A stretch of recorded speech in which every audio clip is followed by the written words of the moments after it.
د چو انتخاب شعرونه دي چې کات شوی په ټول کلي کې انار دی خدای خیر، بچې مې هم په دې پسې بیمار دی خدای خیر. داروله مې د مور چانه پیسې دي قرض کړې، ولاړ راته په لاره کې شکمار دی خدای خیر.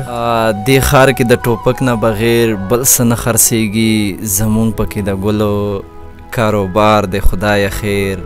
پیشو پکې د پیو د کټوۍ واګداره شوې، او مار پکې د جالې چوکیدار دی خدای خیر.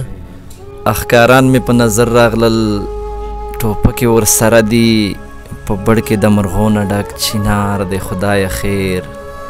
عاجزه ما به هم وي د چا زړونه ازار کړي، په ما پسې جوړ هم د چا هزار دی خدای خیر. عاجزه ما به هم د چا د زړونه ازار کړي، په ما پسې جوړ هم د چا ازار دی خدای خیر.